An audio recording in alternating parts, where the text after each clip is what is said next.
Hey everyone, Zane with Zane Engineers Life. So, you guys seem to enjoy my story of the big screw up at my first co op. So, we're going to keep it going. Welcome to Friday's Story, Episode 2. Okay, so I had a massive failure in the first two semesters of my co op. So, in my second one back at this same place, I work really hard, I do really well, I provide a bunch of value. I go back to school for this semester, and now I'm going to come back to this company for my third semester, my third and final semester as a co op. Well, there's a problem. About 2 weeks before the end of this semester, I give a call to the company, to the guy in HR, and I say, "Hey, it's Zane. I'm ready to come back for my third semester. Let me know which plant I'm going to be working in and who I'm going to be working with."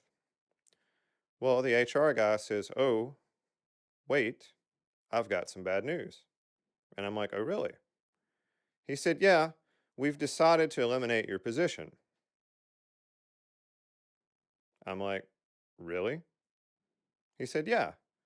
I said, "Well, how long have you guys known about this?" He said, "Oh, about 2 or 3 months." I'm like, "Oh, that's awesome, because now it's the end of the semester and there's no possible way for me to find another job. What a great time to find out that my position's no longer available." I said, "Well, tell me about it." Well, apparently he had gotten more co-ops than were needed to come back in the same semester. And so he decided that since I was the last one in, I was going to be the first one out. I'm like, "Well, why didn't you tell me 3 or 4 months ago when you knew about this?" He said, "Well, I knew it'd be an uncomfortable conversation." I'm thinking, uncomfortable for who? Like you? Because this one's really uncomfortable for me right now. Well, anyway, so now I have no job, and it's the end of the semester, and I haven't planned to go to school, so I have no classes. So what am I going to do? Well, I call my friend, the co op lady, the one who liked the way I had tried to jerry rig her system, and she found out what happened and really wasn't happy about it. And I think the co op program actually ended up stopping to send co ops to this company. But anyway, that's another story. Well, she took pity on me again for the second time. And she said, "Hey, I've got this spot that just called and some positions that opened up. Would you like to go for an interview?" And I said, "Well, sure." So I drove across the state with a couple of other guys for a big mass interview. Well, the guy brought us in, gave us a super hard test, which I couldn't believe it. Here we are, co ops, we don't know anything. And there's this massive engineering test with all these engineering problems on it. And we all fail miserably, of course. But anyway, in each of the questions, if I didn't know the answer, I tried to put something that I did know. Hey, I don't know anything about this, but I do know something about that. And I talked with the guy and answered his questions and seemed to do pretty well. As we decided to do a little plant tour of where we'd be working, we were walking around and I kept talking to the guy, kept trying to impress him, and make sure that I was the one that was going to get hired. Well, about halfway through the walk around, he finally stops and he says, "Zane, you've already got the job. You really just need to shut up." I said, "Okay." So I shut up. Anyway, so I end up working at this place. So now I have a job. I'm in this semester. I'm working hard. Go back to school a semester, come back. All right, I'm working. I'm doing a really good job. I'm working as one of the engineers. We've moved into a new facility. We're doing all this design work, lots of CAD work, lots of drawings, lots of detailing. We get to go out in the shop. We have a shop with a couple of technicians to build equipment, and that's basically our job. I'm working for a big appliance manufacturer, and they're putting in new assembly lines to put all of the little toasters and evaporators and all these other kind of things together, irons and stuff like that. So anyway, we have a shop out there and we have a bunch of machines and mills and all kinds of cut-off saws and crazy stuff I've never seen before, but I'm getting to work on. So anyway, I come in one day and I sit down in the office and the boss comes by and he says, "Hey, how are things going?" And I said, "Well, Arnie, have you been to the shop lately?" And he said, "No, why?" And I said, "Oh, no reason." And I turned around and went to work. Well, what did he do? He sprinted out to the shop, came back about 10 minutes later. He was like, "You got me." That was really not that funny, but it was pretty good. So, again, mess with your boss while you're working somewhere. It's actually kind of fun. Anyway, let's move on. So, let's come to the actual story for the Friday story. So here I am working. We're doing automation and building equipment to make household appliances. Well, one of the things I'm working on is a toaster, right? Isn't that kind of funny working on a toaster? So, anyway, we're working on this toaster. It's got this plastic housing, shroud around it, everything around it's plastic. We're working on it. It's going really well. And I get to looking at it and I'm talking with some of the suppliers of the parts. And there happens to be a supplier of stamped metal parts. And we get to talking one day in the shop. And they've got this new idea for putting what could be potentially dimples and things into the metal that would make it look like a wood grain. Well, one of the big things at the time was kitchens were switching over from white cabinets to stained cabinets and switching over from wood to metal. And some of the appliances were going to like stainless steel and things like that. I'm kind of dating myself. But anyway, so I get to talking with this manufacturer and we figure out and look at this housing that's around this toaster. And we put together a plan for making this same housing, instead of out of plastic, making it out of metal. And we're going to put this wood grain on it, and we work with some powder coaters to figure out how to get a finish on it that actually looks like wood. Pretty cool, right? Something that instead of selling at Walmart or Target or somewhere like that, maybe we can sell it in a high end, sharper image or catalog. And instead of the toaster going for $25 or $30, maybe it can go for $200.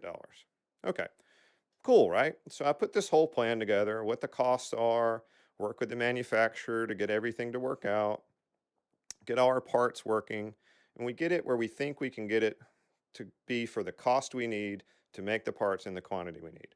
I put the whole package together in this big report. Pretty exciting for a co-op, right? I make this huge report and I go to my boss and I say, "What do we do with this?" He says, "I think this goes to the head of marketing. I love the idea." I'm like, "Cool." So I put everything together and I send the email to the head of marketing.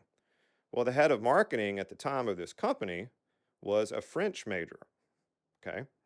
I didn't know that at the time. I found this out later. So I send this email, and after a period of time, I don't know, maybe a week or two, I check back in, and I finally get a response from the head of marketing, a French major. So again, let's go back through it. Toaster, heater cards, gets kind of hot, plastic housing, everything's fine, nothing's melting, doesn't get too hot. We now are making the housing out of metal. We're putting a finish on it that makes it look like wood. It's got dimples and things, and it looks like a wood grain. That's the whole idea. So we've sent this to the head of marketing, and we get a reply back. And what do they say? Zane, I love the idea. I'd be concerned about the wood catching on fire. The wood catching on fire. Remember the metal housing that looks like wood? They're worried about the wood catching on fire. Now, at the time, I went to my boss, I showed it to him, and he said, "What did you expect?" Well, remember, I didn't have a lot of experience at the time. And this is one of those things that as you get more and more experience, you learn as an engineer that they're not always going to see things the way you see them. And what's really interesting is at the time, I was young and inexperienced, and we made a lot of fun and laughs and jokes at the expense of the French major who was the head of marketing. Like, how would they understand? Oh, they're dumb, they're stupid, all those kind of things. What's interesting is over the years, I've begun to realize as I've worked more and more in engineering that in reality, the whole thing was my fault. I wasn't clear. I should have been super, super clear that the housing was metal. I should have understood that someone who did not understand engineering may not see it the way I see it. So there's kind of the moral of the story today. First off, HR people are not cool. You may lose your job. Second off, always mess with your boss, especially if you're a co op. And third, as engineers, it's really our responsibility to explain things to people where they understand all of it, not in a manner we understand, but in a manner they understand. We've got to work on our language and the way we present things to make sure that the concepts and things that we know and understand are clear to other people. It's as if this marketing person had tried to explain a complicated marketing program and ideas and strategy to me at the time, I wouldn't have understood. So here I was an engineer trying to explain engineering to a French major in marketing. I should have done a better job. So ultimately, it was my fault, but I learned a great lesson, and in reality, we had a really good laugh about it. Now, the end of this story is I think that company actually nearly went bankrupt and ended up bringing in a major corporate mogul to rebuild them and put them back on the map. So, anyway, I don't know if I had anything to do with that or if I could have saved them with my cool metal toaster shroud, but there's my story for the week. Hope you enjoyed it. I hope it helps you out, and I hope you get a few of the lessons and use them in your career. If you like this story, smash that like button, help us out, subscribe, watch to the end, watch a few more videos, and then share us with everyone that you know. We really need the help in getting the message out. Thank you for your time. I'm Zane with Zane Engineers Life, and we'll make you better.